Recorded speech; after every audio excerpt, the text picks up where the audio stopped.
Fala pessoal, tudo certo aí com vocês? Vamos dar prosseguimento.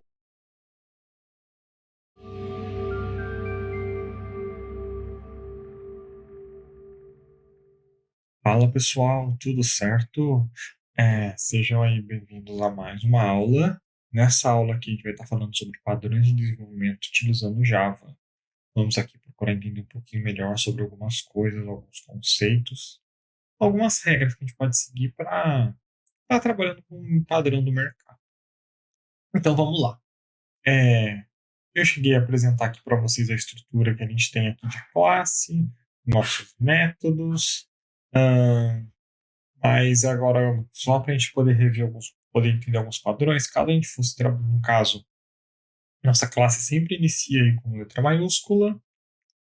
Quando a gente trabalha com nomes compostos, por exemplo, a gente cria aqui um my class, a gente faz desse jeito aqui, ó, coloca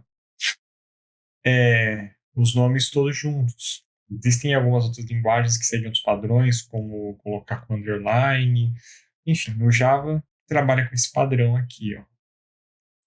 Vamos supor que aí, estrutura de packages eu vou falar, mas melhor, acho que vai ser melhor eu mostrar para vocês, em vez de eu criar um aqui nesse momento, pode não fazer tanto sentido. Nome de métodos, a gente segue aqui o padrão com minúsculo. E caso a gente precise de nome composto, a gente conjunta aí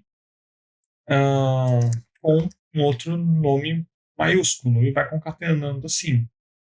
Só para poder demonstrar mesmo, porque se a gente deixar esse method aqui, ele não vai funcionar o nosso código. A gente trabalha, no caso Java, ele não tem problemas em relação a tabs, como por exemplo, tem linguagens aí como Python, onde se você misturar tabs e espaços, ele pode dar erro. No Java ele não é orientado a essa questão de indentação, mas é sempre bom aí você procurar manter sua indentação aí num padrão bacana para dar melhor legibilidade para o seu código. Declaração de variáveis. Vamos lá. Vamos declarar aqui uma variável. No caso, como a gente vai trabalhar com algumas classes, mas a gente vai ter em um curso mais focado para a gente ter um melhor entendimento sobre essa questão de classes no Java. Mas a gente vai acabar utilizando algumas, então, para a gente poder ter um entendimento, ó, vamos declarar uma aqui, a nossa scanner, ele já acabou importando ali, não era o que eu queria, é o que eu também.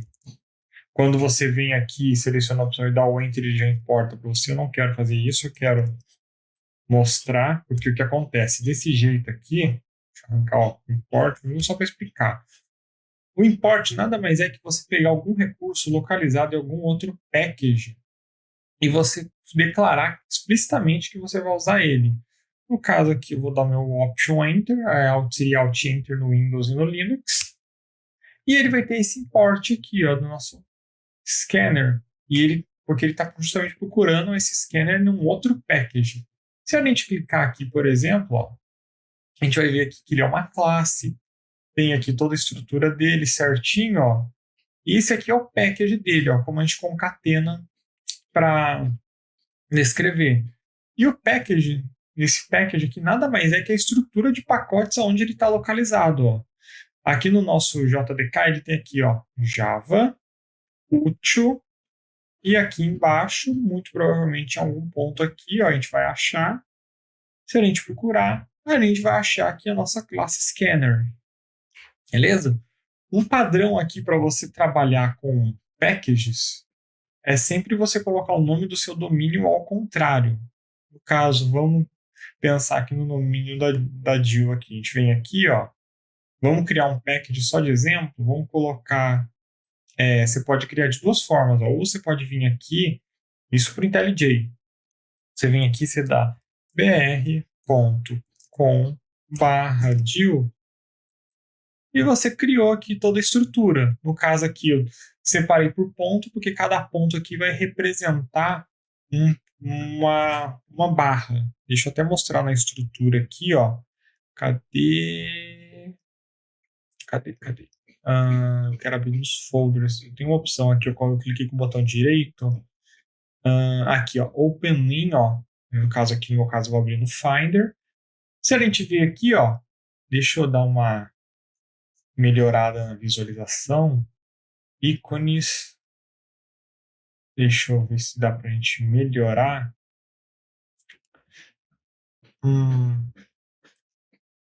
Não sei se tem como dar um zoom aqui. Mas, ó, só para você poder entender, a gente tem aqui, ó. Temos aqui a nossa pasta Div. Temos aqui dentro, ela está dentro dessa pasta com. E se a gente conseguisse subir, vamos ver se dá aqui. A gente tem aqui, ó, a pasta conta dentro da pasta BR. E olha só, tá aqui o nosso main Java, ó. Main Java, daí a gente tem aqui, ó, br.com/div. E a gente declarou o nosso package aqui. Beleza? Outra forma também que você pode fazer, de repente você já quer declarar o seu package já criando uma classe. Ó. Por exemplo, ó, vamos criar aqui, ó, Java Class. Vamos chamar ela de Java, Java 21, por exemplo. A gente poderia vir aqui, ó, colocar ó, br.com.div.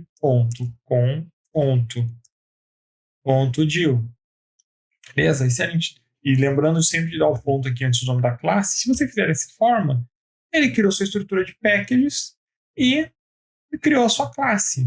Caso uma coisa que também bem chata que às vezes acontece, ó, você não consegue vir aqui e clicar direto no seu package.com aqui e você quer jogar uma classe aqui dentro, ó, vamos colocar aqui uma nova classe, ó. Supor que você precisasse, você poderia vir aqui, ó, br.com e aqui você dá o nome da sua classe, por exemplo, another class. Aí ele já abre a estrutura aqui para você. Ó. Temos aqui o Java 21, temos a nossa Another Class. Só para vocês terem algumas noções aí de desenvolvimento, mas a gente vai estudar bem aí esse conceito de classes em outro momento do curso, em outro curso aí que a gente tem aí na parte de orientação a objetos da Java. Vale a pena dar uma conferida. Deixa eu deletar aqui, ó. Beleza? Agora referente a comentários no Java. Quando a gente quer declarar um comentário de uma linha, a gente vem aqui, ó, 2 barras. Eu lembro de ter feito isso aqui em algum momento no código quando a gente estava fazendo alguns testes na IDE. A gente coloca aqui 2 barras e a gente coloca aqui, ó, meu comentário. Está declarado. Essa é uma forma de se trabalhar com comentários. Outra forma, que é a forma que também é conhecido como documentação, JavaDoc. Deixa eu clicar aqui que o IntelliJ está formatando aqui para a gente para dar uma melhor legibilidade. Mas isso aqui, ó, nada mais é que um comentário de várias linhas, onde a gente declara aqui a nossa barra com asterisco e aqui embaixo, no final, a gente fecha. Vamos lá, opa, o comentário é grande, mas não tem problema, ó. Uma outra barra aqui e asterisco. A contrabarra sempre confunde essas barras. Aqui, olha só, aqui em cima você usa a barra, aqui, eu acho que essa aqui que é a barra invertida, não confundo barra com a barra invertida, mas não tem problema, acho que vocês entenderam, né? Daí, ó, aqui a gente pode ter que escrever todo o nosso código, aqui no caso a gente tem uma documentação para o uso dessa classe, aqui a gente vê algumas tags de marcação que eles usam para formatação, aqui a gente tem até algumas coisas de links, isso aqui você pode dar uma olhada mais a fundo, se de repente vocês quiserem dar uma olhadinha para você criar documentar o seu código de repente, por algum motivo, você tem aqui, ó, você pode declarar dessa forma. Ou então você só quer falar assim, não quer fazer uma documentação, você só quer fazer um comentário de várias linhas. Você pode vir, ó, e declarar. E esses asteriscos você pode, ó, tirar eles sem problema. E você escrever aqui qualquer coisa, dá para você escrever. É que aquele lá é o formato para documentação. Que quando a gente coloca em IDEs, por exemplo, se a gente parar aqui o nosso mouse, ó, aí ele traz aqui, ó, a gente parou o cursor, ele traz aqui toda a documentação explicando o nosso método. Isso aqui em IDEs, editores de textos, aí eles trazem dessa forma. Isso, bom, são as formas que a gente trabalha com comentários e mostrando que o comentário ele é simplesmente uma coisa ignorada no nosso código, não vai parar o breakpoint. Vamos colocar um breakpoint aqui, ó, e vamos, então, system.out.println. Olá. Se a gente vir aqui em debug, ó, ele não parou. Porque isso aqui é uma linha aqui ignorada na hora que ele roda. Ele é uma linha que não faz nada no nosso código. É só um comentário. Então, é isso aí. Em relação a classes, a gente viu aqui. Em relação a imports, ó, uma coisa que é importante a gente tentar, a gente pode também trabalhar com imports desse jeito aqui. Aqui a gente está informando que a gente está pegando tudo que está dentro do Java Util, ou seja, todas essas classes aqui, ó, tudo que está dentro desse packaging, a gente está informando que a gente está utilizando. Mas vamos fazer um teste aqui, ó. Vamos pegar, por exemplo, ó, esse completable filtering e tentar colocar ele aqui, ó. Completable filtering. Ele não pegou. Ele não pegou por quê? Porque ele está dentro de um outro package chamado concurrent. Então, você só importa tudo que está dentro do útil que não estiver dentro de um package. Você consegue se utilizar. Como, por exemplo, a gente tem aqui, ó, esse array list. Se a gente colocar aqui, ó, array list. Ele não reclamou. Isso aqui é outra coisa, porque a gente só colocou ele aqui e não estamos usando. A gente pode fazer, mas se a gente colocar aqui, ó, por exemplo, uma variável, ele não vai reclamar do import porque a gente usou asterisco. Mas eu não recomendo utilizar asterisco, é sempre bom a gente só especificar aquilo que a gente precisa. Não recomendo trabalhar com import asterisco. Inclusive, o IntelliJ ele tem uma configuração padrão que ele serve import asterisco de quando você usa uma certa quantidade de classes de um mesmo pacote Java. Então, para a gente arrumar isso aqui, ó, vou até mostrar, é bem simples. A gente realmente vem aqui no setting do IntelliJ e a gente vai ter que procurar aqui, ó. Vamos lá. Vou procurar a palavra import e a gente vai ter que vir aqui, ó, editor, code style, Java. A gente tem que dar uma olhada aqui, ó. Aqui a configuração de tab, de indentação de espaços, algumas outras configurações. A gente tem aqui a seção de imports. O meu ele já está arrumado. Eu deixei desse jeito aqui, usar single class import. E aqui, muito provavelmente o valor daqui para vocês, se você nunca mexeu na configuração da sua IDE, vai estar bem diferente do meu. Daí, para poder garantir que ele não vai importar nada, não vai fazer esse import asterisco, você declara o maior número possível que você puder declarar nesse e nesse. Então, olha só, a gente tem aqui, ó, 1, 2, 3, 4. Coloquei 5 noves e aqui também 5 noves. Acho que bem provável a gente atingir esse número de imports numa classe, principalmente porque um package aí com certeza vai ter bem menos classes do que isso. Seria um pesadelo ter um package com tantas classes assim, mas só para garantir que a IDE não vai fazer o import de asterisco automaticamente para a gente. Beleza? Então, ó, temos aí, no VS Code você não tem esse tipo de problema, ele não tem essa questão de configuração, mas o IntelliJ já é uma coisa para você ficar atento. Vamos escrever já um programinha aqui só para a gente testar o nosso código. Vamos colocar aqui, olá, informe o seu nome. Para a gente poder capturar o nome de alguém, a gente tem que declarar uma variável de texto. Vai ser o string. O string, como eu comentei, ele não é um tipo primitivo, é uma classe, mas é uma classe que a gente vai ter que usar aqui nesse começo para poder trabalhar. Mas a gente vai ter bem aí, como eu falei também, módulos que a gente vê mais sobre esse conceito de classe. Mas por enquanto, vamos usando ele aqui conforme a gente for precisando dos recursos. Ó. A gente declara uma variável name e dá aqui um scanner. Ponto. A gente tem aqui o nosso next.next.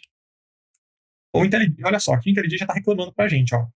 Está falando que a nossa variável, o scanner, não foi inicializada. Por quê? Aqui a gente só declarou a nossa variável. Aqui a gente meio que reservou o espaço de memória, só que o valor da nossa variável está nulo, o valor do nosso objeto. No caso, o scanner é um object. Então, a gente precisa inicializar, porque senão a gente vai tomar um erro na hora que o nosso código chega naquele ponto ali. Ó. A gente vem aqui, ó, usamos aqui o word new e chamamos o scanner. E ele pede um argumento aqui. Para esse instante, o argumento que a gente precisa utilizar, ó, só para ele ficar na frente aqui, eu coloco o nosso system.in. Beleza? Agora, nosso código está normal, a gente pode continuar trabalhando aquilo. No caso do string, a gente não precisou fazer esse new, porque a gente já está atribuindo um valor direto para ele daqui, e ele retorna uma string. Então ele já atribui para a nossa variável. Agora vamos colocar aqui, ó.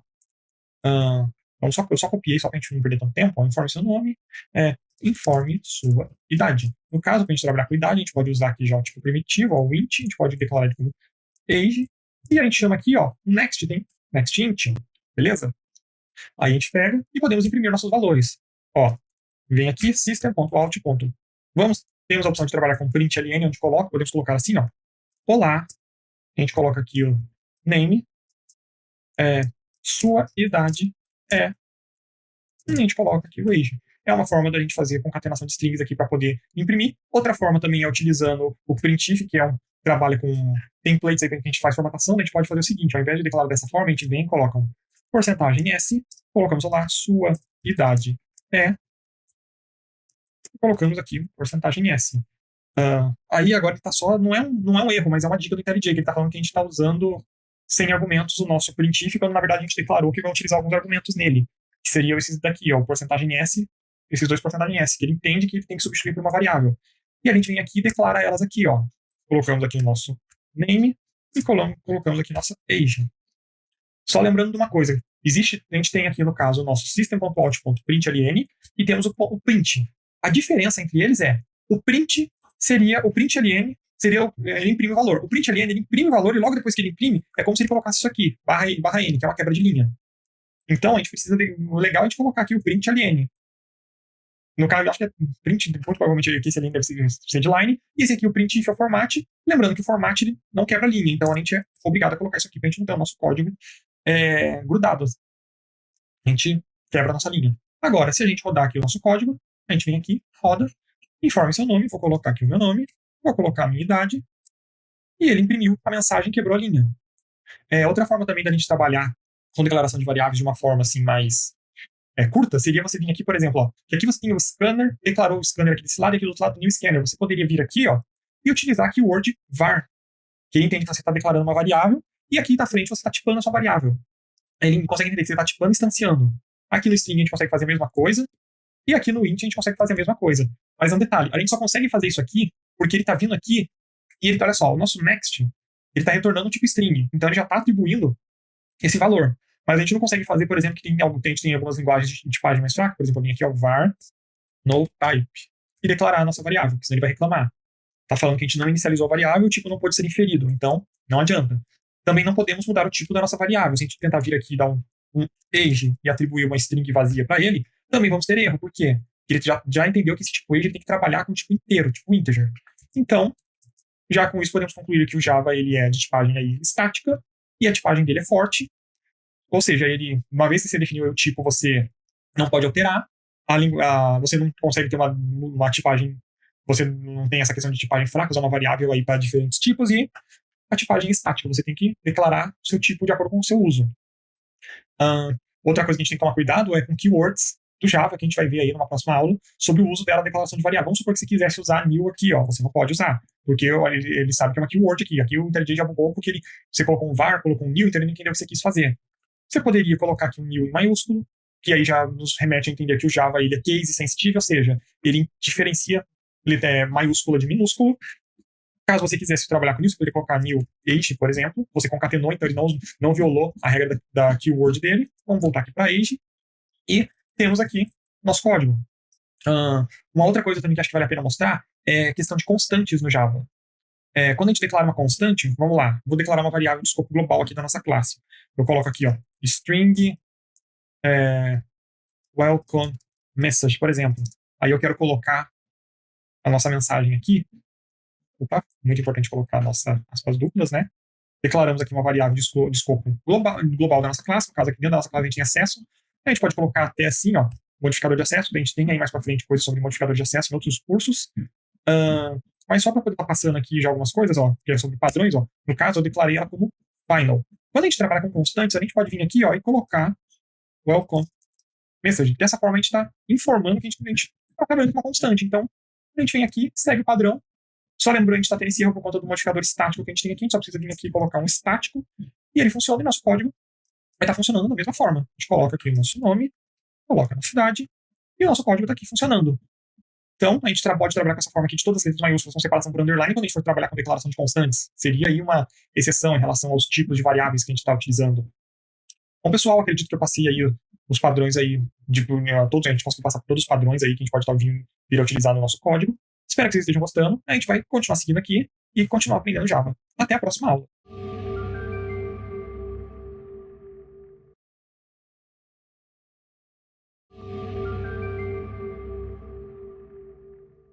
Fala pessoal, tudo certo? Bem-vindos aí a mais uma aula.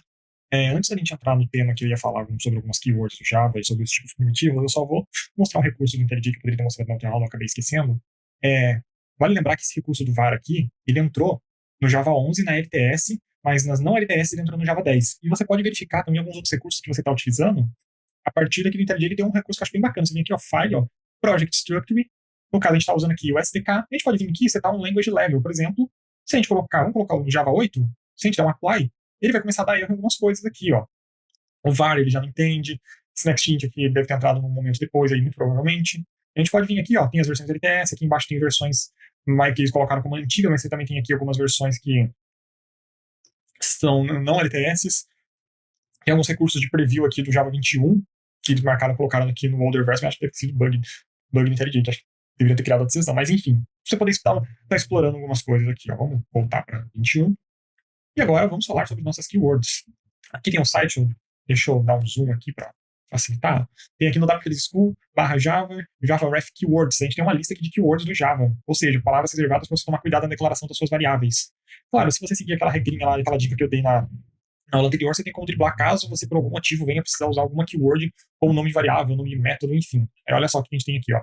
Abstract, asset, boolean, break. Temos aqui uma lista aqui de keywords que a gente tem que tomar um certo cuidado na hora de estar utilizando, se a gente for utilizar em alguma coisa no Java.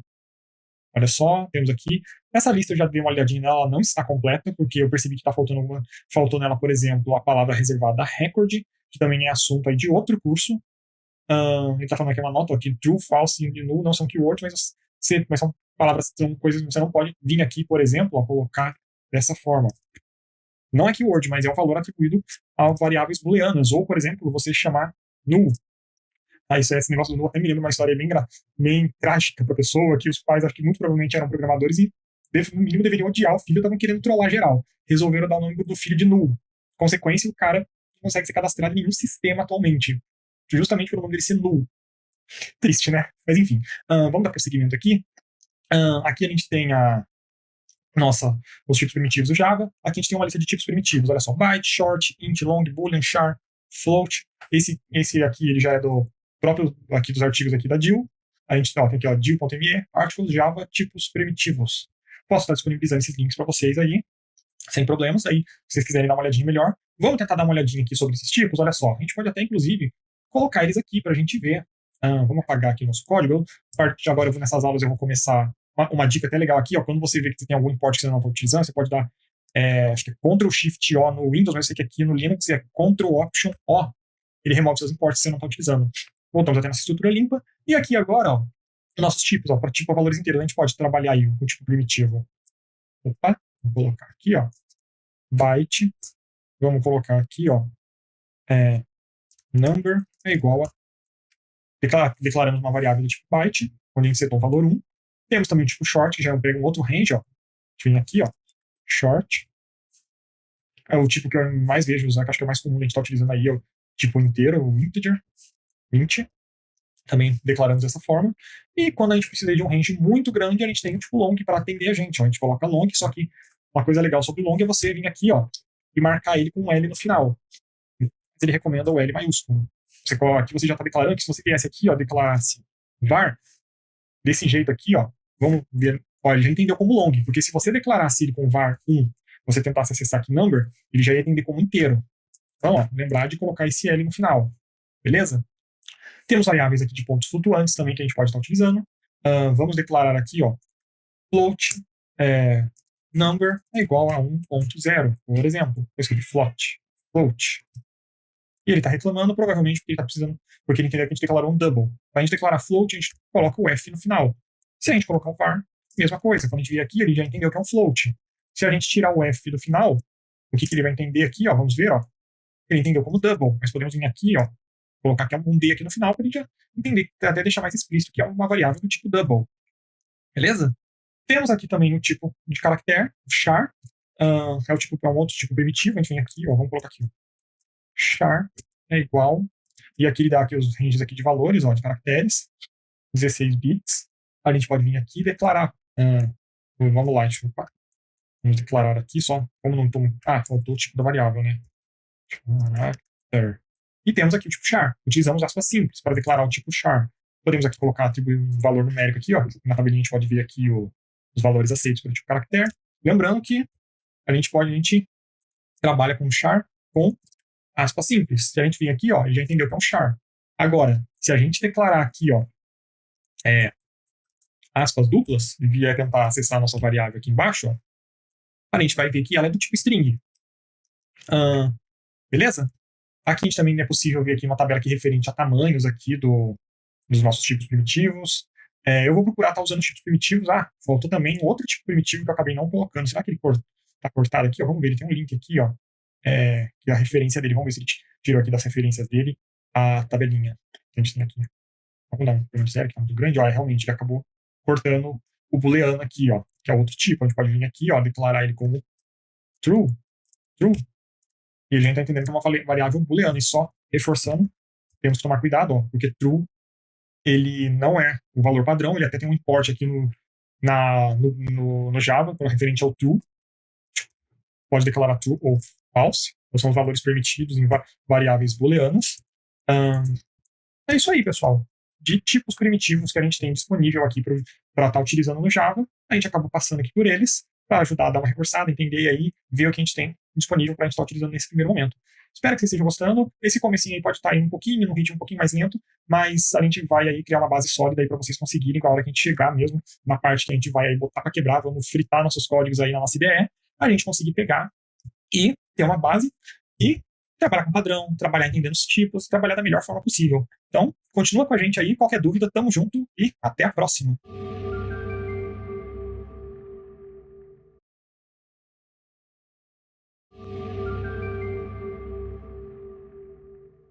Fala pessoal, tudo certo aí com vocês? Vamos dar prosseguimento aqui nas nossas aulas. A gente vai agora ver sobre a questão de operadores em Java, entender quais operadores a gente tem à disposição aí para usar nos nossos códigos Java. Um operador aí vocês já devem ter visto aí nem se dado conta, no caso que é o nosso operador de atribuição. É justamente ele, o nosso igual, onde a gente pode atribuir valores para as nossas variáveis. No caso aqui, a gente está atribuindo para a nossa variável que a gente deu aqui no nome de scanner, estamos atribuindo uma instância de scanner para ela, para a gente poder escanear valores que a gente recebe pelo terminal. Vamos ver aqui uns operadores bem simples para a gente começar. Ó. Vamos colocar uma pergunta bem simples aqui. Ó. Vamos dar um printf. Ó. Vamos lá. Quanto é 2 mais 2? E vamos esperar o resultado aqui. Ó. Var result vai ser o scanner.nextInt. A gente vai ter que responder a pergunta. E eu coloquei o printf de bobeira, né? Porque a gente não vai precisar formatar. É println, a gente vai quebrar a linha. E aqui agora, system.out.println, a gente vai colocar aqui, ó. O resultado é 4. Você acertou? A gente vai colocar aqui entre parênteses uma porcentagem S, só que a gente não pode usar o println, tem que ser o printf. E vamos colocar aqui, ó, result, e vamos ver o nosso primeiro operador, que é o operador de igualdade. A gente quer comparar se a nossa expressão aqui é verdadeira ou falsa. Então, a gente vai retornar aqui um valor booleano a partir disso aqui. A gente pode vir aqui e colocar diretamente aqui, ou a gente pode vir e declarar aqui uma variável, ó, is right. Geralmente aí é bom você deixar com perguntas nas suas variáveis do tipo booleano é uma boa, já para você indicar o que você está querendo validar. A gente coloca o nosso is right aqui, ó. Se a gente for ver, ele criou uma variável booleana que vai receber o resultado dessa comparação. No caso, você está comparando o seu resultado, 4. Vamos fazer nossos testes aqui, ó. Quanto é 2 mais 2? Vamos responder do jeito certo. O resultado é 4. Você acertou? True. Você acertou. Verdadeiro. Beleza? Esse aqui é um operador bem simples, né? É só ver. O resultado é igual? Não é? Então é falso. A gente pode aqui colocar um valor falso, ou vamos colocar 5. E erramos. Ele imprimiu falso aqui. Beleza? A gente também pode trabalhar com lógica inversa aqui, ó. A gente pode vir aqui, por exemplo, ó.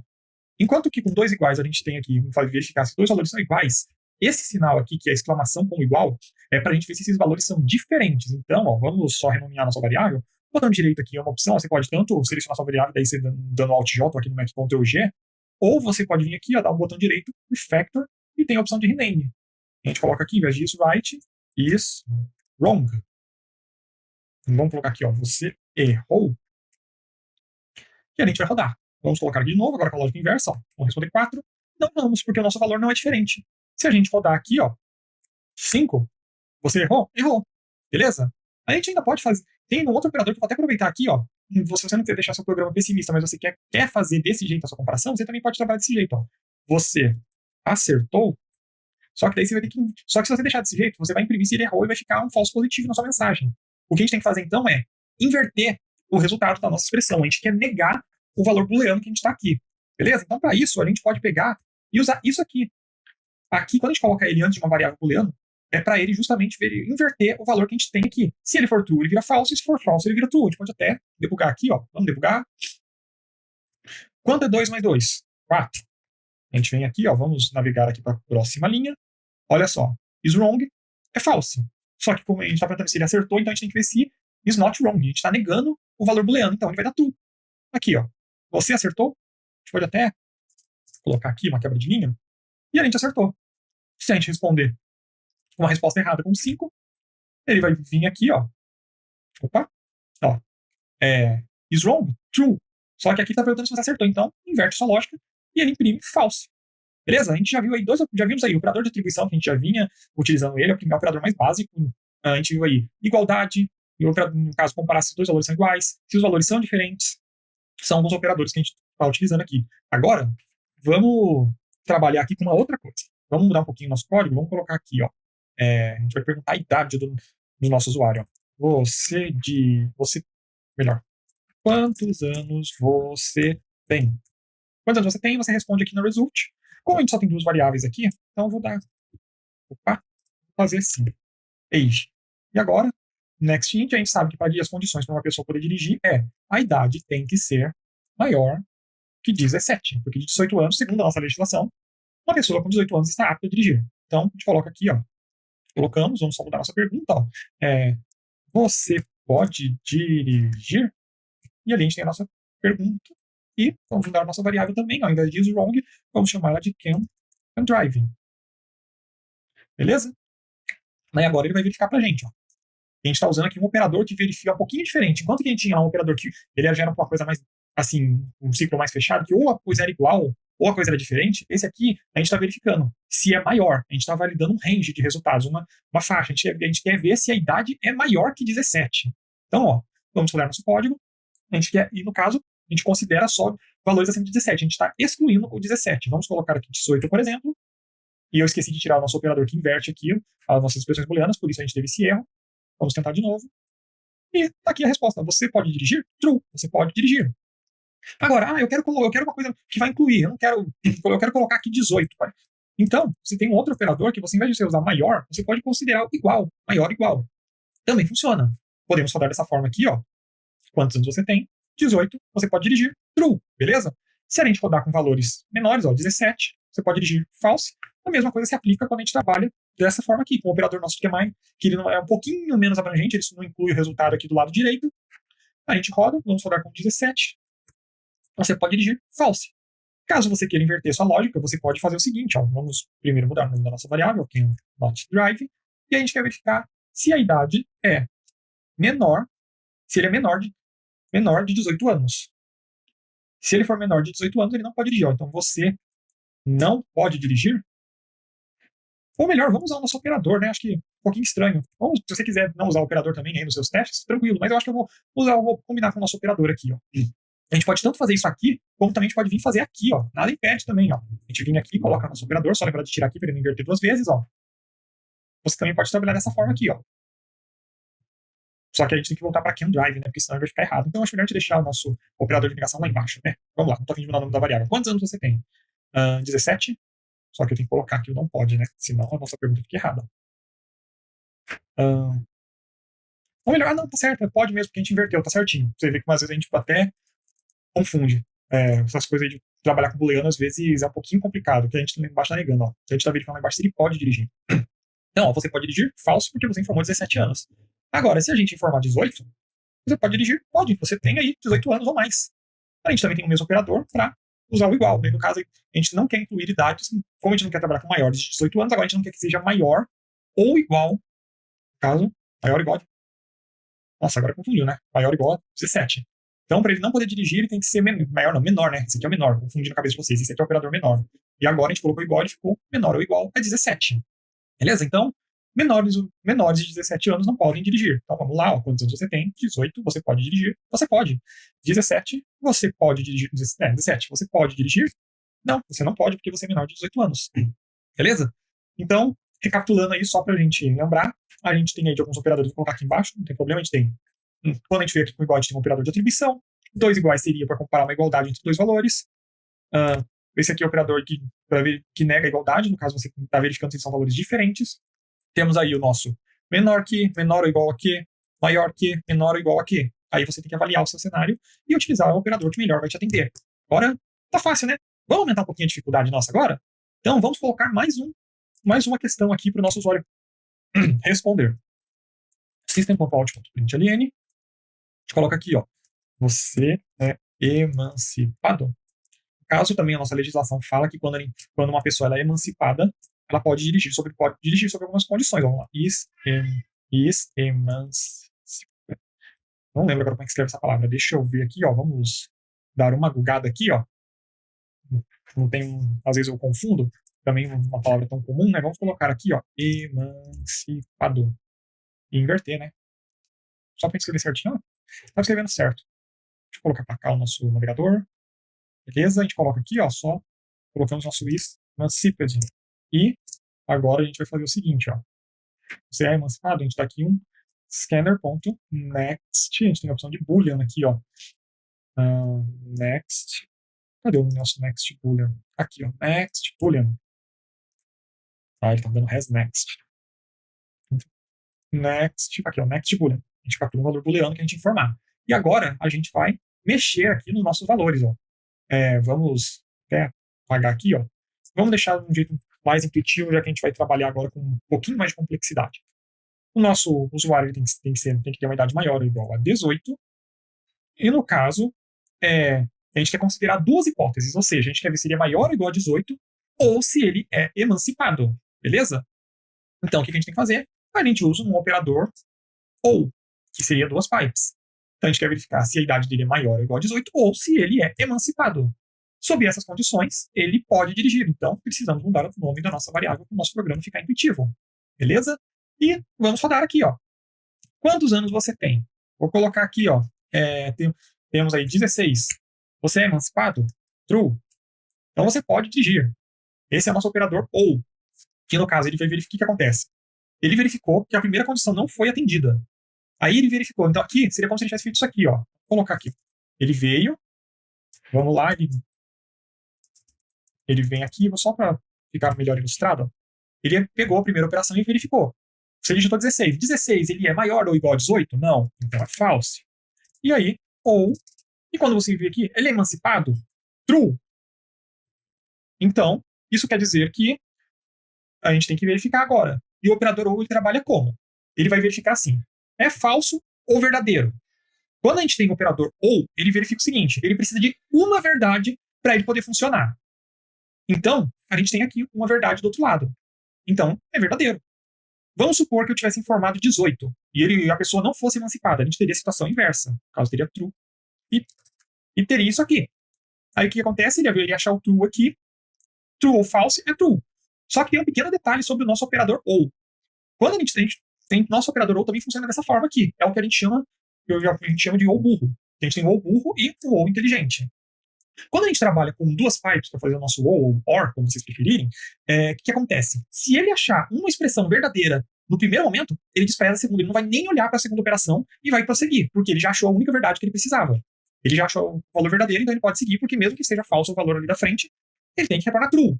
Só que quando a gente trabalha com o burro, ele mesmo que ele ache um valor verdadeiro aqui, ele vai verificar o segundo valor. Ele vai querer saber o segundo valor, sem necessidade. Então, resumindo, você trabalhar com o ou inteligente, você ganha performance na sua aplicação. Vale a pena você estar utilizando. Obviamente, se a gente tivesse, por exemplo, dois falsos aqui, ele ia retornar false. E se a gente tivesse dois valores true, ele iria retornar true. Vamos fazer nossos testes? A gente viu aí o cenário de falso, primeiro falso e depois verdadeiro. Agora vamos fazer o segundo cenário nosso aqui.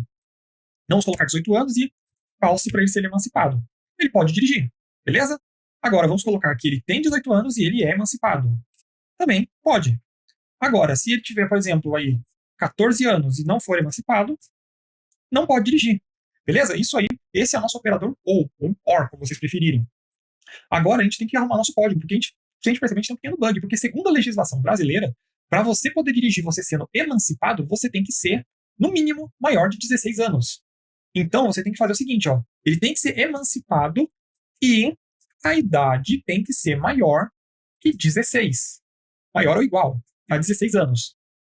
Beleza? Só que o que acontece? Se a gente deixar desse jeito aqui, ó, não, tá certo, vai funcionar.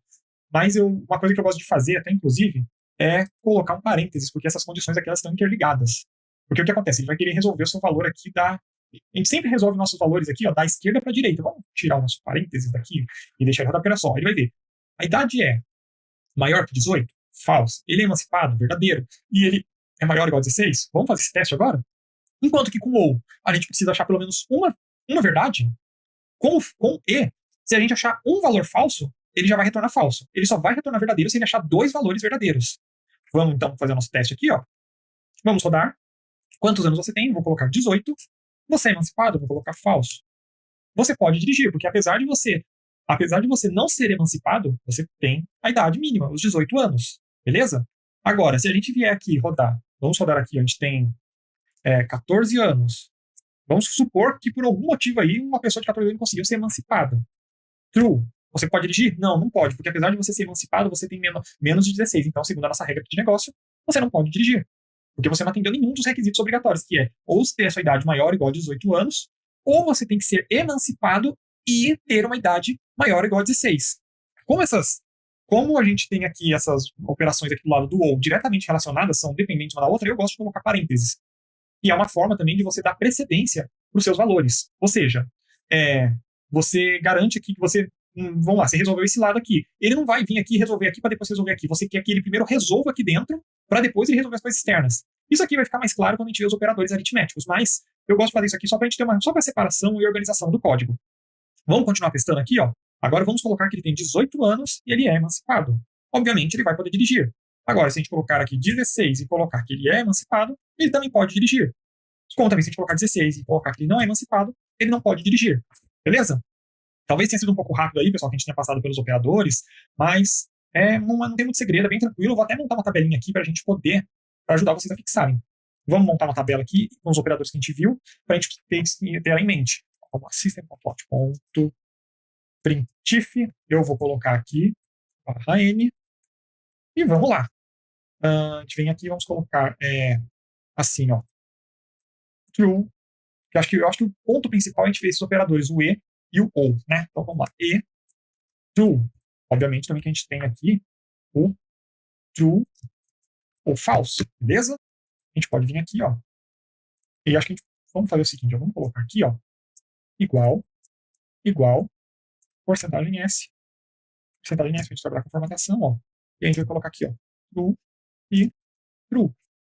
Aqui, false e false. Ele está reclamando aqui em IntelliJ porque ele está querendo que a gente já coloque o valor resolvido, já que está colocando explicitamente true, false. Mas eu vou deixar desse jeito para a gente poder imprimir no console, que é o nosso objetivo, criar uma tabelinha aqui para vocês conseguirem entender melhor. Agora, lá, a gente vai copiar os nossos dois valores, vamos colocar aqui, ó. Por que ele não pegou o nosso? Ah, tá, não pegou por motivos óbvios, né? False. Agora, a gente acabou colocando. A gente arruma, não tem problema. False. True, aqui, ó. True. Então tá, true, false. Beleza. Agora a gente pode vir aqui. Vamos ter que criar mais duas opções. Vamos colocar elas aqui. E a gente vai colocar aqui, ó. False. Aqui, true. E aqui, true. Beleza? A gente pode até agora vir aqui e copiar, ó, Ctrl C, e aqui embaixo agora que eu vi, a gente vai ter que arrumar isso aqui, porque aqui é o nosso operador ou. Bom, true e true, false, true e false. Aqui a gente pode inverter, né? Acho que é mais fácil. Opa, mais fácil não, tem que inverter, porque senão a gente não vai ter atendido todos os cenários. True, aqui a gente coloca false, aqui a gente coloca true. Então, ó, true, false, true e false, true. Aqui embaixo tem que arrumar, a gente arruma também, não tem problema. Colocamos aqui false. Aqui a gente pode fazer assim. Não vai dar certo fazer essa seleção, senão ele vai pegar coisas que a gente não quer que ele pegue. Vamos lá. True ou true, false ou false, true ou false ou true. E aqui a gente coloca system.out. No caso, aqui a gente já pode usar o println. Aqui eu vou fazer só para a gente ter um divisor aqui nosso. Beleza? Vamos tentar alinhar nossas condições, ó, para ficar mais bonitinho. A gente alinha. Beleza? E aqui embaixo eu vou colocar também, ó, a outra coisa, system.out.printf. Coloca aqui, ó, assim. E aqui também a gente faz isso aqui, ó, Ctrl. A gente coloca aqui um igual, ó, porcentagem S. Igual. Beleza? A gente vai agora conseguir montar uma pequena tabela aqui, ela vai aparecer aqui embaixo. O importante não é o nosso código, eu quero só mostrar essas tabelas aqui para vocês. E olha só, para a gente poder recapitular. Quando a gente tem true e true, obviamente ele vai retornar true, porque não tem outra opção. Com o E inteligente, que são os dois E comerciais, ele só verifica um lado e retorna direto. Se fosse o E burro, ou seja, um E comercial somente, ele ia verificar aqui e verificar aqui para depois retornar o true. Falso e falso, ele não tem opção, vai retornar falso. Aqui ele verifica primeiro. Nossa, pessoal, desculpa, me enrolei.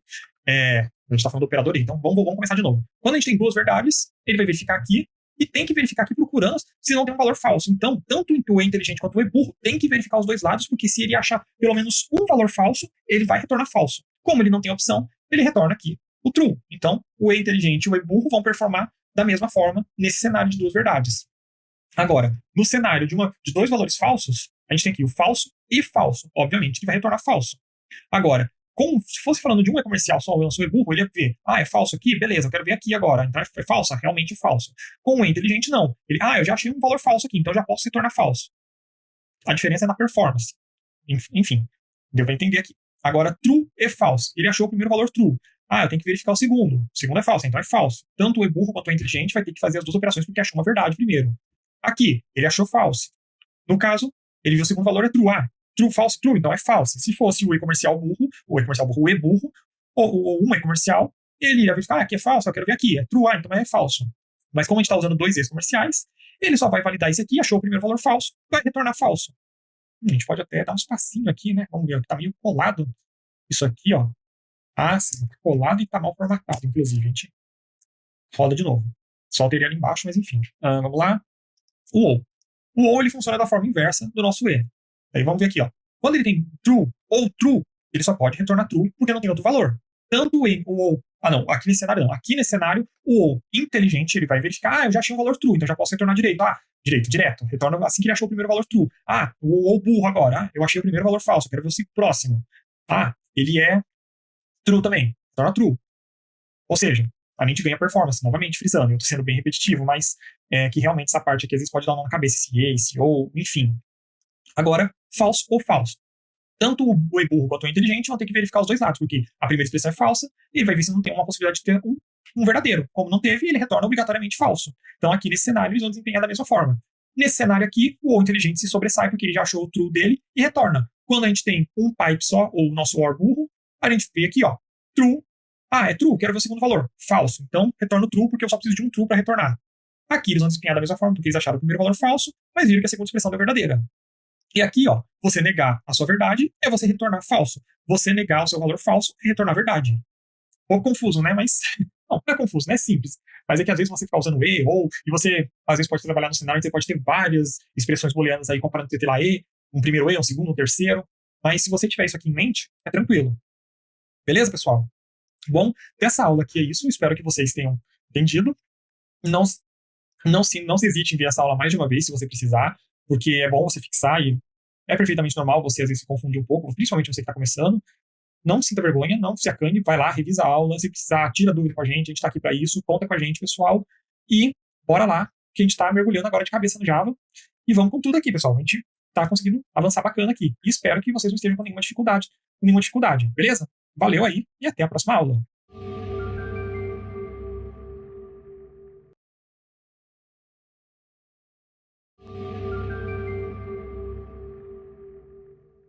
Opa, pessoal, tudo bem com vocês? Sejam bem-vindos aí à continuação da nossa aula de operadores. Nessa aula aqui, a gente vai ver agora sobre operadores aritméticos, beleza? Para isso, a gente vai criar um código aqui para a gente de uma calculadora. Vamos colocar aqui primeiro o scanner para a gente poder ler os nossos valores do nosso terminal, passando aqui para o nosso scanner, o nosso system.in. E agora a gente vai ver aqui, ó, system.out.println, vamos colocar mensagens para o nosso código ficar intuitivo. Ó. Informe o primeiro número. A gente vem aqui, ó, var value1 é igual a scanner.nextInt. E podemos perfeitamente copiar isso aqui para a gente colocar dessa forma. Informe o primeiro número, informe o segundo número. Aqui a gente já está recepcionando nossos valores. E por fim, podemos vir aqui, ó, system.out.println não, printf. Colocamos aqui, já vamos colocar a nossa quebra de linha para a gente não esquecer. E a gente põe aqui, ó, porcentagem S mais porcentagem S é igual a porcentagem S. E a gente coloca aqui, ó, value1, value2. E aqui colocamos value1 mais value2. Beleza? Agora que a gente compôs o nosso código, vamos colocar aqui, ó, 8, 10, e obtivemos o resultado da soma. 8 mais 10 igual a 18. E vocês talvez já tenham visto, mas quando a gente trabalha com esse mesmo operador com strings, a gente tem um resultado um pouquinho diferente. Olha só. Vamos agora ver como seria usando strings. Deixa eu só arrumar aqui umas coisinhas. Ó. A gente coloca aqui, ó, value1, value2. E aqui colocamos value1 mais value2. Se a gente rodar o nosso código dessa forma, o que, que vai acontecer? Ó? Informa o primeiro número, informa o segundo número. E olha só o que, que aconteceu. Quando a gente está falando de usar o sinal de mais numa operação que envolve aí inteiro, integer, long, float, decimal, a gente está falando de uma soma, de uma operação aritmética. Agora, quando a gente fala do uso do mais em uma string, por mais que aqui a gente tenha o value 1 e o value 2 como tipos inteiros, que a gente pode conferir dessa forma aqui, ó, o que, que acontece? Ele está sendo totalmente tratado como string, porque aqui a gente já começou fazendo dessa forma. Ó, a gente pegou o value 1 mais uma string, mais o value 2, então ele interpretou tudo isso aqui como uma string e fez concatenações. A gente poderia fazer, se a gente não quisesse fazer usando printf, vir aqui e colocar nossos parênteses que a gente usa para poder fazer precedência. Porque dessa forma, se a gente tivesse deixado sem os parênteses, como vocês viram, ele vai vindo da esquerda para a direita e vai concatenando tudo. Agora, quando a gente coloca nossos parênteses, a gente está colocando que é a condição seguinte, ó, resolve aqui primeiro, resolve o que tem aqui dentro primeiro, para depois fazer o que tem que fazer aqui. Então ele veio aqui e viu, ó, são dois valores inteiros, então a gente pega, vamos somar esses dois valores inteiros. E depois que ele resolveu, seria como se ele tivesse aqui o nosso 18, e ele concatenaria e formaria a nossa saída que a gente teve aqui no terminal. Se a gente rodar dessa forma, ó, vamos rodar de novo. Vamos colocar aqui o nosso 8, vamos colocar o nosso 10 e tá aqui, 8 mais 10 igual a 18. Vamos voltar agora para cá, ó, e vamos ver o próximo operador que a gente tem aqui para ver de operadores aritméticos. A gente coloca aqui e vamos rodar, ó. Informa o primeiro número, vamos colocar 50, informa o segundo número, podemos colocar qualquer coisa, tipo 22. E ele fez a subtração, bem intuitivo. A gente não poderia trabalhar dessa forma aqui, ó, porque já em strings não funciona, não dá para aplicar esse operador com o tipo string. É só a soma que ele utiliza para fazer concatenações, beleza? Então, operador o nosso menos é para fazer subtração. E a gente pode aí estar utilizando aí, por exemplo, podemos fazer contas também usando números negativos, ó, menos 9, menos 22. Aqui, no caso, o que aconteceu? Só para ficar mais claro. Acho que quem aí já está atento vai entender exatamente o que aconteceu aqui. Ó. O que aconteceu? Olha só. Coloca aqui, ó. Não, eu acho que não precisaria explicar, mas só para não ficar dúvidas, o que ele fez? Ele tinha, ó, menos 9, menos 22. O que acontece? Menos com menos, ele virou um mais, e dessa forma o 22 ficou positivo, e aí menos 9 com 22 resultou em 13. Beleza? Então foi por isso que a gente obteve esse resultado. Mas se a gente trabalhasse aqui com 88. Opa, deixa eu rodar de novo. Se a gente trabalhasse com menos 88 e aqui com 10, ele já daria menos 98, porque ele atribuiu esse sinal para cá e acabou transformando o nosso 10 em negativo. Beleza? Próximo operador que a gente pode ver aqui, ó, é a divisão. O operador que a gente utiliza para fazer contas aí de divisão nos nossos números, beleza? Bem intuitivo, vamos rodar aqui, ó.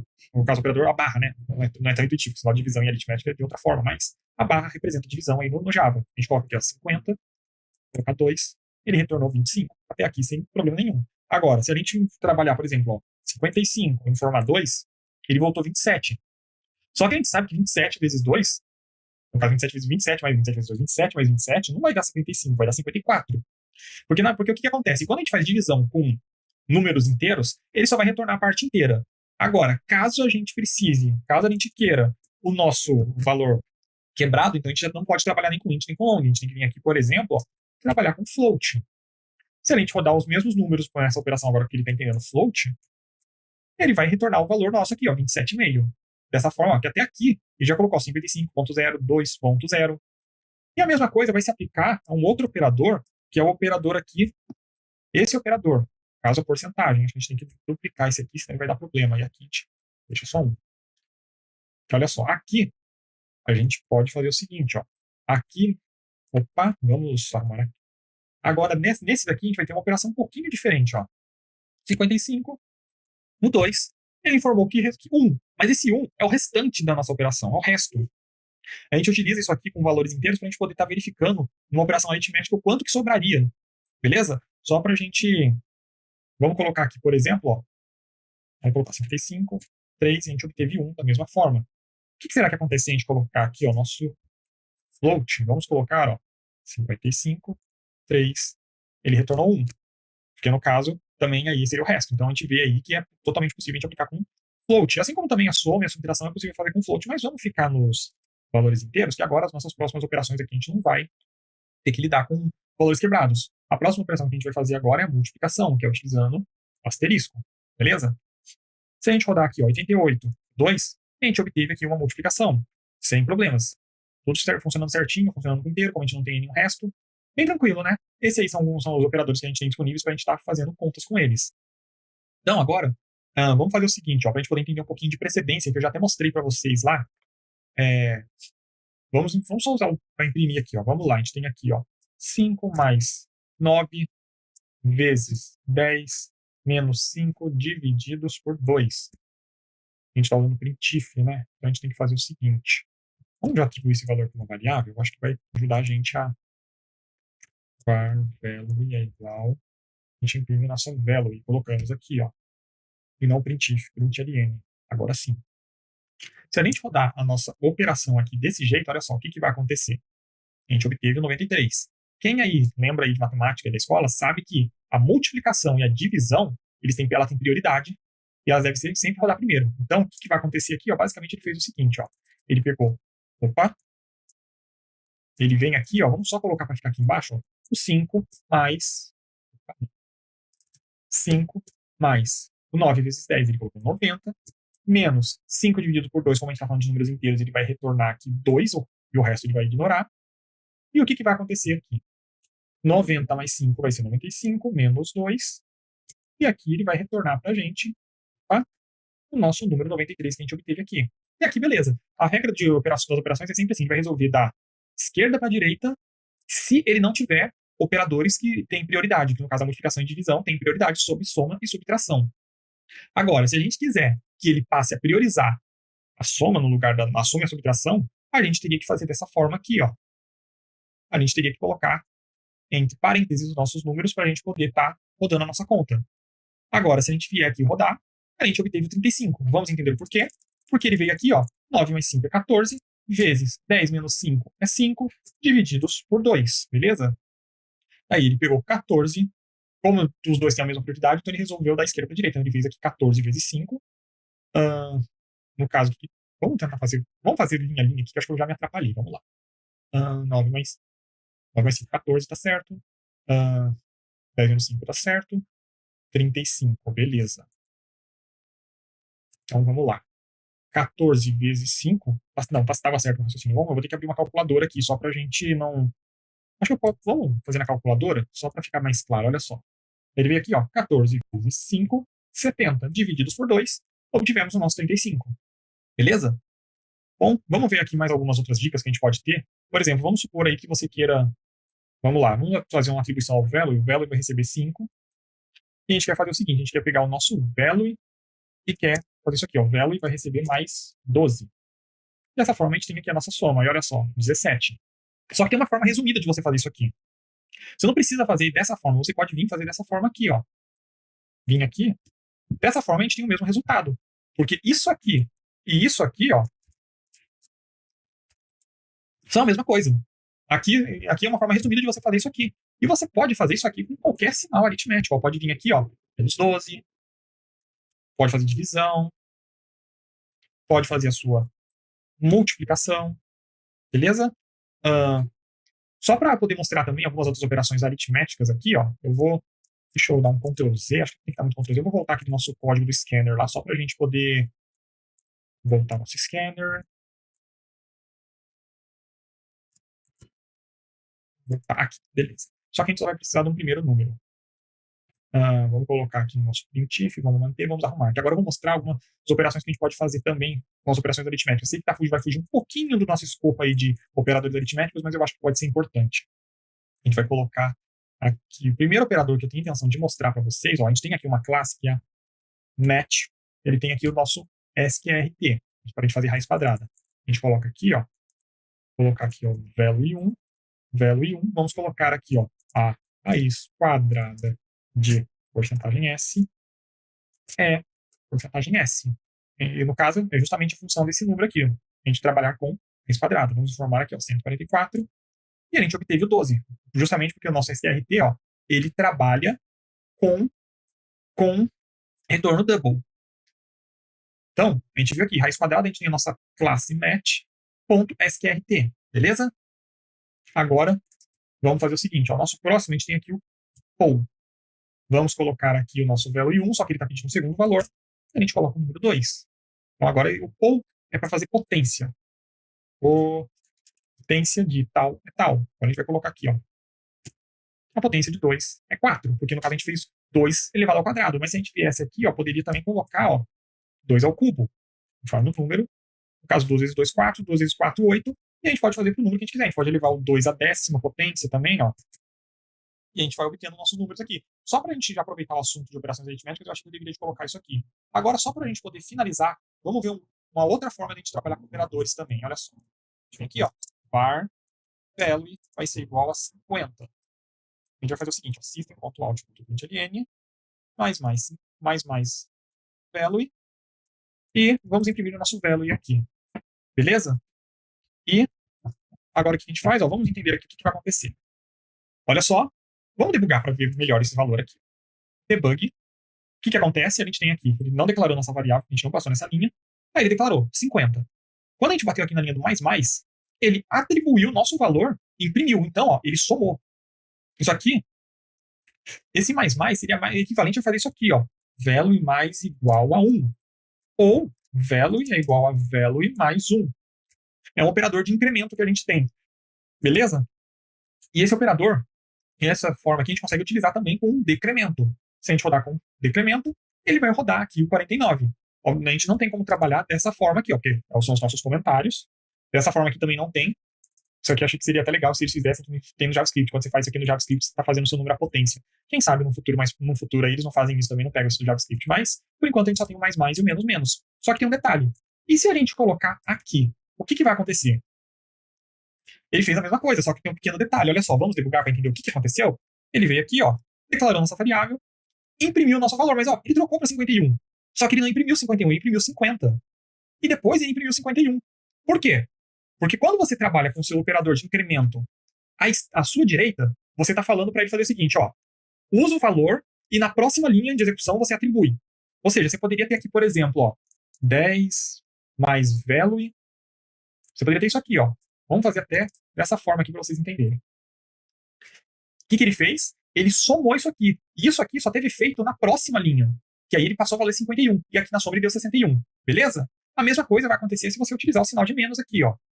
Ele vai usar os 50 e depois a outra linha 49, onde vai somar mais 10 e vai resultar o 59. Beleza? Então, uma diferença bem importante. Quando você declara seus valores de incremento e decremento à direita, ele só resolve na próxima linha. Agora, se você declara eles aqui à esquerda, eles resolvem na hora. Resolveu na hora aqui, ó. Resolveu e atribuiu. É uma diferença aí bem importante para você estar no seu código para ver a hora que você precisa usar cada um. Beleza? Bom, pessoal, esses eram os operadores aí que a gente precisava ver. Eu acabei mostrando também uma classe, a classe net aí, que a gente pode utilizar para fazer algumas contas, como potência, raiz quadrada.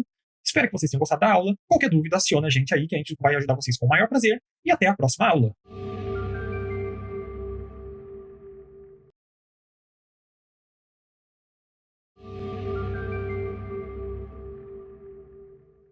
Fala, pessoal, tudo bem com vocês? Nessa aula aqui, a gente vai estar vendo aqui sobre alguns tipos de operadores um pouquinho diferentes. Muito provavelmente vocês não vão estar utilizando aí no dia a dia esse operador. Esses operadores eles são para operações aí com outras finalidades, umas finalidades mais específicas. A gente está falando, no caso, dos nossos byte-wise operators. Eles são para fazer operações byte a byte nos nossos valores, beleza?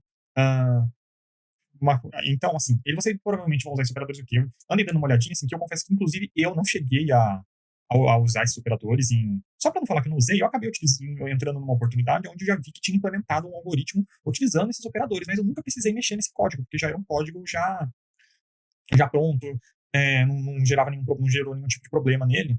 Mas, pelo menos, vocês estão com conhecimento para vocês. Os byte-wise operators, você geralmente vai usar ele com os tipos long, int, short, char e bytes. Só para estar repassando, mas os exemplos que eu vou estar utilizando aqui, eu provavelmente não vou fugir do tipo inteiro. A gente vai ficar no tipo primitivo int, beleza? Eu acho que vamos colocar aqui, montar uma estrutura só para a gente poder acompanhar, porque a gente vai fazer o seguinte, a minha intenção é mostrar os operadores funcionando, fazer eles realizarem a operação, mas também tentar fazer aqui com vocês, na mão, o que esses operadores fizeram para a gente poder ter um entendimento do que eles fazem exatamente no nosso código, beleza? Então vamos preparar uma estrutura aqui, ó. System.out.print. Vamos colocar o nosso printf, que acho que vai ser mais útil aqui, ó. Já põe barra n no final. Eu vou dar um copiar e deixar alguns aqui já de modelo. Vamos colocar aqui, ó. Primeiro, vamos lá. Primeiro número da operação. Beleza? A gente vai colocar aqui, ó, porcentagem S. E vamos colocar também, assim, ó, representação binária. Beleza? A gente vai fazer o seguinte, ó, aqui na representação binária. E vamos colocar aqui, ó, int value 1 vai ser igual a 6. E a gente vai colocar aqui string. Vamos colocar como var. Aí pelo menos já acabou servindo para vocês verem os tipos que a gente vai usar. O primeiro valor é um tipo inteiro, binary 1. A gente vai fazer o seguinte, a gente vai usar a classe integer.toBinary string e vamos passar o nosso value 1, beleza? Aí agora a gente vem aqui, ó, colocamos nosso value 1 e o nosso binary, beleza? Acho que dá pra gente até copiar isso aqui para baixo, ó, e colocar aqui. E vamos colocar o segundo operador, vai ser o número 5, um operador binário. Aqui a gente altera, vamos colocar aqui, ó, segundo número da operação, representação binária, a gente coloca aqui o 2 e o binary 2, e vamos agora para o nosso primeiro operador. Eu acho que vocês lembram que eu havia comentado que a gente tinha lá o ou, que a gente chamou de ou inteligente ou burro, né? Certo? Agora vocês vão ver aqui um funcionamento aqui do nosso operador OR no bytewise, operações byte a byte, que no caso a gente utiliza ele aqui, ó. Vamos lá, ó. Vamos colocar aqui porcentagem S ou porcentagem S é igual a porcentagem S. Isso aqui nada mais nada menos vai ser isso aqui, ó. Value 1, value 2 e aqui value 1 ou value 2, que no caso é o nosso OR bytewise, beleza? Vamos ver se eu coloquei se está tudo certinho para a gente não ter nenhum problema. Tá tudo certo, só para a gente poder entender. E eu vou deixar um espaço aqui. Eu vou colocar um comentário aqui, só para a gente poder ter um espacinho para a gente poder fazer nosso teste, para a gente entender como os operadores vão funcionar, beleza? Então, vamos rodar o nosso código aqui, ó. Vamos dar o run e vamos entender como que ele vai se comportar. Beleza. Olha só. A gente tem aqui o nosso 6 ou 5 igual a 7. Olhando assim, a gente não entende nada do que aconteceu. Mas eu coloquei, no caso, a representação binária dos nossos números para a gente poder entender. Eu acho que a gente pode melhorar isso aqui, ó. Vamos colocar aqui, ó, var result. Vamos colocar nosso aqui, ó, o x result var binary result vai ser igual a integer.toBinary string result. Beleza? Vamos colocar aqui também, ó, representação binária porcentagem S. Agora a gente vem aqui, ó, vamos lá, a gente tem que colocar o nosso result, nosso binary result. Vamos rodar de novo para a gente ver o que vai acontecer. Ele aconteceu que deu um erro por causa de falta de ponto e vírgula. A gente arruma e rodamos de novo. E agora vamos fazer o seguinte, ó. Agora sim, a gente tem aqui, ó, os nossos números em binário, a gente vai conseguir entender um pouquinho melhor o que essa operação fez, ó. A gente tem aqui o nosso número 6 em binário, que é 110, e o nosso número 5, que é o 101. Esse OR em bytewise, ele vai fazer exatamente a mesma coisa que o nosso OR faz nas nossas operações, como a gente viu em aulas anteriores. Só que a diferença é que ele vai fazer essa operação com cada byte do elemento da nossa string, beleza? O que ele vai fazer? Ele vai vir aqui no primeiro byte. 1 ou 0, 0 ou 1. Só que tem um detalhe, acho que vocês já devem saber que algumas linguagens, tipo C++, elas conseguem tratar os números zeros e 1s como valores true ou false, onde a gente pode colocar aqui, ó, o 0 é igual a false e o 1 é igual a true. Só que vou deixar aqui para a gente poder relembrar e não perder isso, a informação, porque essa informação vai ajudar a gente a fazer as nossas operações aqui. Então, diante disso, a gente vai ter o quê? Vai ter um OR entre cada byte do nosso número. E como a gente já sabe, o OR ele só precisa de um elemento verdadeiro para poder retornar uma verdade. Então, o que a gente tem aqui? 0 ou 1, ou seja, falso ou verdadeiro, ele retorna o verdadeiro. 1 ou 0, ele vai retornar verdadeiro, porque ele achou um verdadeiro. 1 ou 1, ele não tem outra opção, só tem verdadeiro, e retorna o verdadeiro. No caso, 111, e ele compôs dessa forma o nosso número 7. Está aqui no console, que eu até me perdi procurando, mas beleza. A gente pode também colocar outros números aqui. Vamos tentar colocar, por exemplo, 4, ver se a gente consegue alguma operação diferente. E olha só, o nosso 4 já mudou um pouquinho, justamente porque aqui nessa segunda coluna nossa, a gente tem aqui falso ou falso. Aqui, ó, falso ou verdadeiro é verdadeiro. Falso, falso, ele não tem nenhum valor verdadeiro, então ele é obrigado a colocar falso. E aqui, como ele só tem valores verdadeiros, ele coloca o verdadeiro. Beleza? Então, dessa forma aqui, acho que ficou bem claro como que funciona o nosso operador aí, OR no bytewise. Vamos apagar isso aqui, só deixar as nossas legendas aqui para ajudar a gente. E vamos para o próximo operador. Vamos selecionar aqui, ó. Nosso próximo operador é o operador AND bytewise. O operador AND bytewise, ele vai se comportar da mesma forma que o nosso AND com operações em operações aí de comparação que a gente viu. Ele precisa de pelo menos um valor falso para retornar falso. Então, a gente copia aqui os nossos números que a gente pode até deixar mais dinâmica, eu nem sei porque eu fui mexer no volume, a gente volta aquele valor lá e vamos entender o que aconteceu aqui, ó. No caso, false and true, ou falso e verdadeiro, falso, porque ele achou um valor falso. Verdadeiro e falso é falso. Verdadeiro e verdadeiro, ele não tem outra opção, é verdadeiro. E assim ele compôs o nosso número 100. Podemos colocar outros números, como 2. Se a gente rodar o 2 aqui, ó, aqui ele já gerou um resultado um pouquinho diferente, mas a gente vai entender por que ele ficou desse jeito. Beleza? Vou colocar aqui 110, 10. Vamos apagar e vamos compor, ó. Falso e falso, ele obrigatoriamente põe falso. Verdadeiro e verdadeiro, ele tem que colocar verdadeiro. Mas e aqui, quando a gente tem esse espaço em branco? Na verdade, o que acontece? Se você for ver, vamos imprimir aqui, ó, só para vocês entenderem, eu vou fazer o seguinte, ó, system.out.println, a gente vem aqui, ó, colocamos nosso integer.binary string, integer. Ele tem uma constante aqui que é o valor máximo dele. Eu vou imprimir para a gente poder pegar esse valor, ó. E o que acontece? O limite do nosso tipo inteiro é esse número aqui. É o máximo de bytes que ele consegue compor o nosso número. Então, quando a gente tem esses números, na verdade, olha só para vocês entenderem, quando a gente tem aqui dentro do integer, ele na verdade é isso aqui. Só que nesses números ele não aparece porque ele está cheio de zeros à esquerda. Então, para ele, e como zero à esquerda não representa nada, ele simplesmente ignora e não traz para a gente esse zero à esquerda.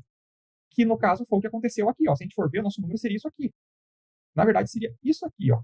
Vou até apagar isso aqui agora que eu expliquei para vocês não se confundirem, ó. Vamos tirar daqui. E o que acontece? 0 ou 0, 0 e 0, ele gerou 0. 1 e 1, ele gerou 1. 1 e 0, ele gerou 0. E aqui ele foi fazendo até o fim do número 0 e 0 e compôs pra gente. Beleza? A mesma coisa acontece se a gente fizer o nosso operador OR. Vamos fazer o nosso OR com esse aqui, só para vocês verem como que isso vai acontecer? Olha só. Ele já compôs aqui o 110. Porque aqui ele viu que era 1 ou 0. 1 ou 0 ele considerou 1 e colocou 1. E aqui na frente não tinha outra opção além de 0, então ele foi obrigado a colocar zeros, completar com zeros, beleza? Então agora vamos fazer o seguinte, ó. Vamos seguir para o nosso próximo operador, beleza? E vamos lá, o nosso próximo operador é o nosso operador SHOR. O operador SHOR, ele usa esse símbolo aqui. E agora a gente pode até deixar desse jeito, para a gente estar rodando. Ó. Vamos fazer o seguinte, ó, vamos rodar com o nosso operador SHOR agora e ver o que ele vai fazer. E está aqui o nosso número. Vamos entender como que ele compôs. Agora, com o operador SHOR, o que acontece? Ele vai fazer o seguinte. Ele vai pegar e vai comparar cada byte. Só que diferente do AND e do OR, o que o SHOR faz? Ele vê o seguinte. Se os números são iguais, ele retorna 0. Aqui também eles são iguais, então ele retorna 0 também. Agora, se os números são diferentes, como aconteceria aqui por então 0 à esquerda, ó, 1, SHOR 0, ele põe 1. E dessa forma ele compôs o nosso 4. A gente pode até ver que com um número de igual tamanho, a gente vai ver que ele fez a mesma coisa, olha só.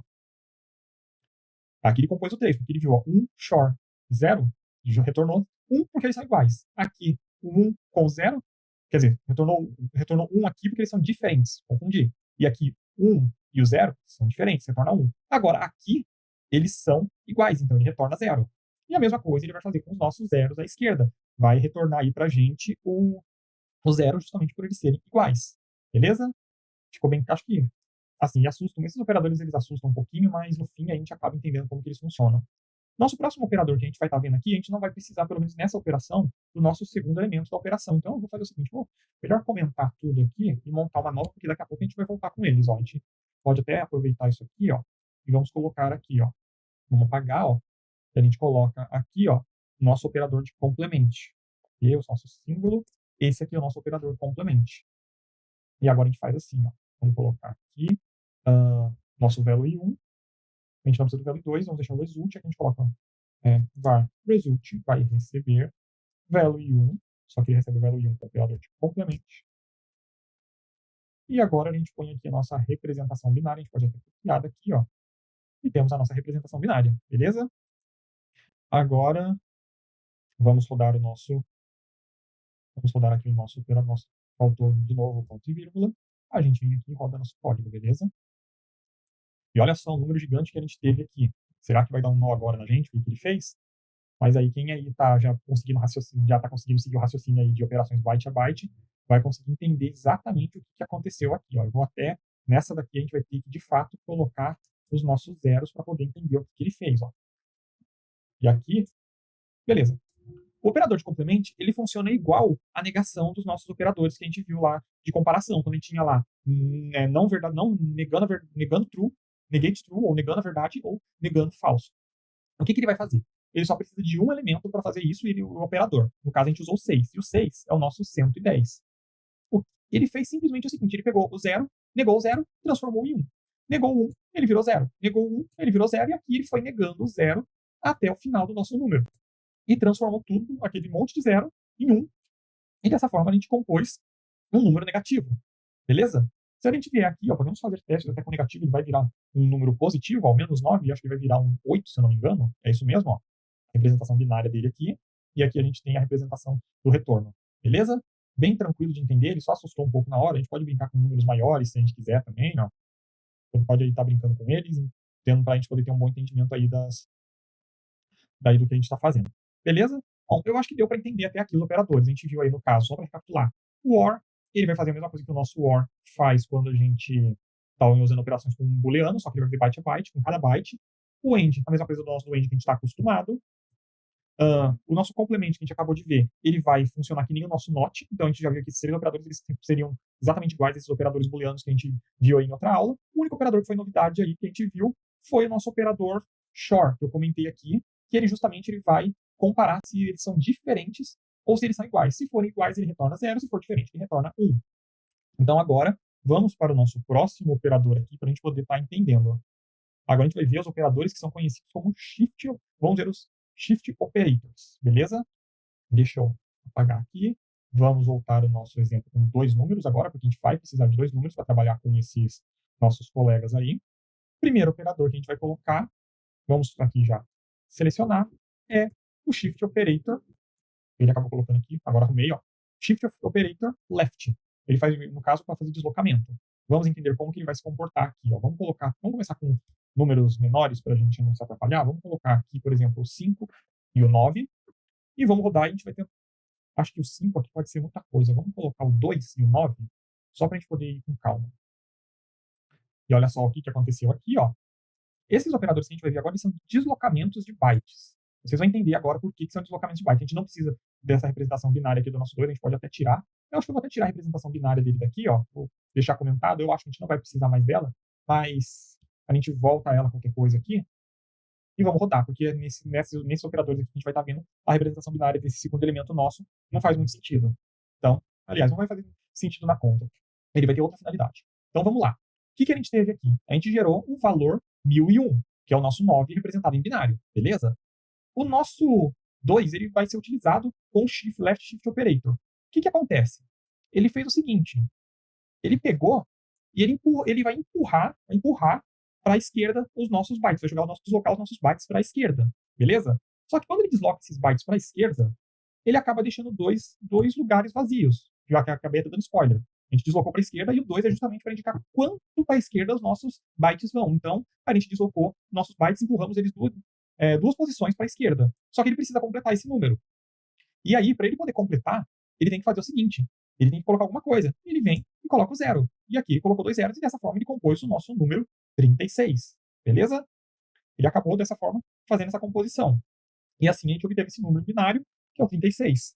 A gente pode até ver aqui com outros exemplos. Ó, se a gente pegar, por exemplo, um menos 8 com 2, o que ele vai compor para a gente? Ele compôs o nosso menos 32. Porque olha só, ele tinha 3 zeros aqui à direita. Quando ele empurrou 2 para a esquerda, ele passou a ter 5 zeros à sua direita. E dessa forma ele compôs um outro número. E a gente pode também deslocar mais. A gente pode vir aqui deslocar 8, por exemplo. Ó.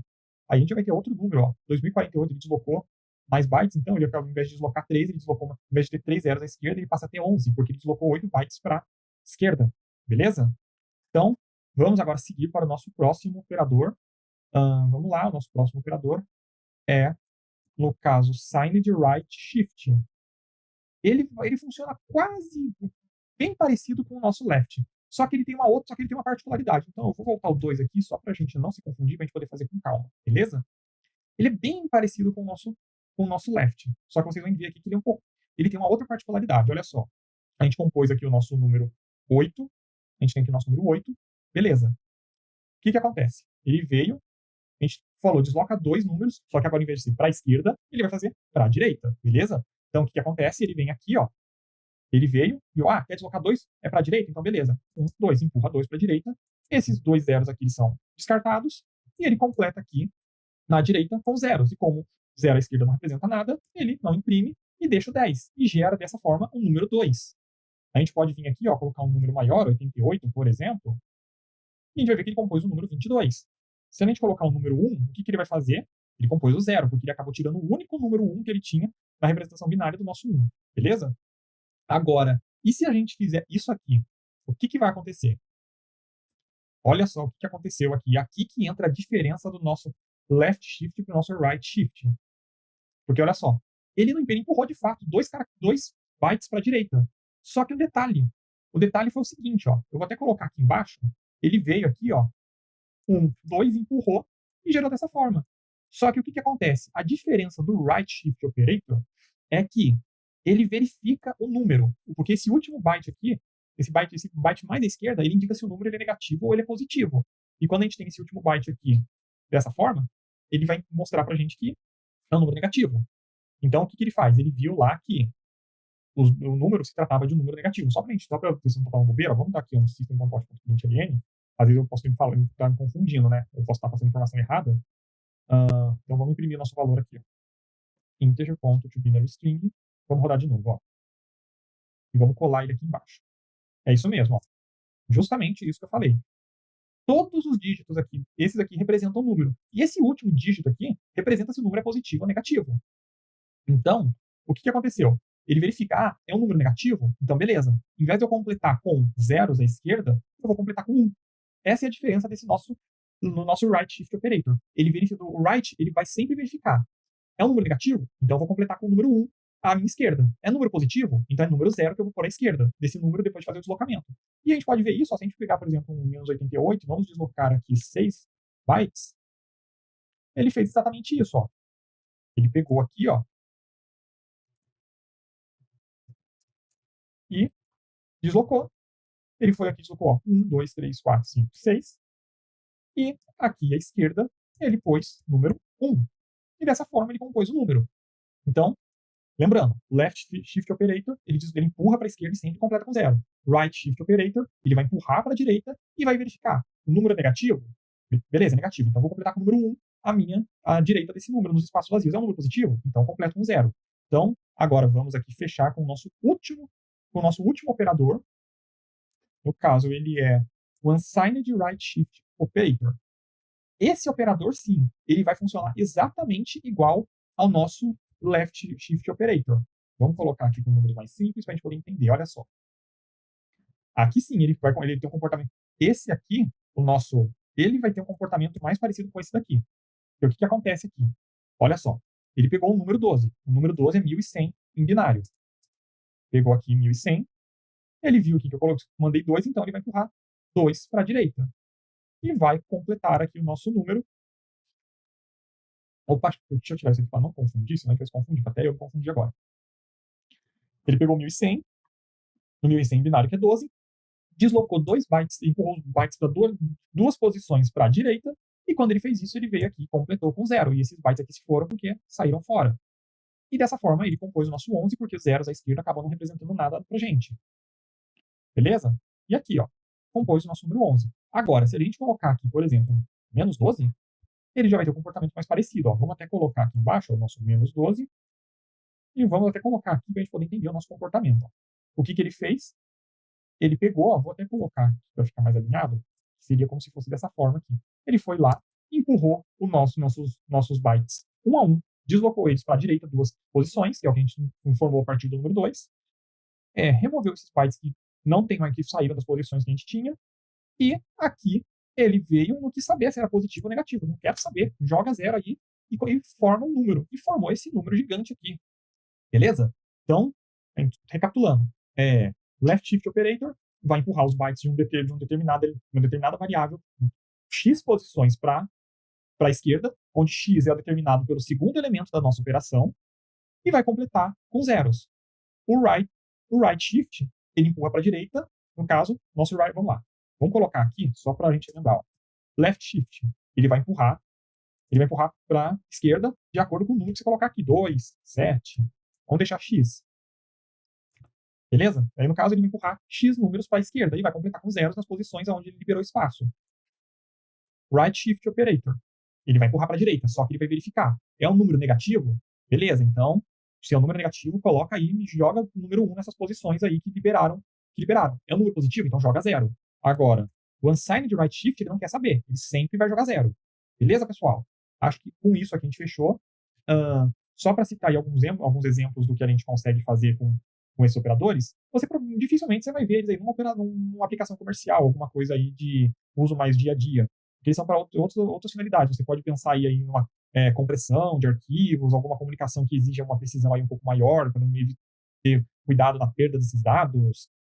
Talvez aí, se a gente for pensar talvez algum desses protocolos de uso de comunicação que a gente tem aí de portas no nosso computador, muito provavelmente devem funcionar dessa forma aí, algumas coisas, para vocês verem que são operações aí que dificilmente a gente vai ter que se preocupar, porque geralmente essas coisas já são mais abstraídas para a gente conseguir pensar em algumas aplicações, como por exemplo bancos, aplicações aí de cadastro, algumas coisas nesse sentido mais usual. Então, a intenção dessa aula era só mostrar para vocês, apresentar aí os nossos operadores, para vocês saberem que eles existem, mas eu não tenho a intenção de cobrar eles numa lista de exercício, não vou cobrar esse conhecimento de vocês aí numa lista de exercício, num possível questionário que a gente venha fazer. É mais só para vocês saberem que eles existem, caso algum dia vocês venham a precisar, aí vocês já vão ter aí uma referência, já vão ter alguma coisa mais ou menos na mente. Se você já usou, compartilha aí com a gente, conta aí como que você teve, como é que foi trabalhar com esses operadores, trabalhar com operadores byte-byte. Às vezes você usou no próprio Java, ou às vezes você usou em alguma outra linguagem, você quer compartilhar a experiência. Opa, joga aí, compartilha com a gente pra gente poder sentar, conversar sobre isso, ver aí como sua experiência, como ela foi bacana e tal. E é isso aí, pessoal. Espero que vocês tenham gostado da aula. Qualquer dúvida, chama a gente aí que tamo junto e até a próxima aula.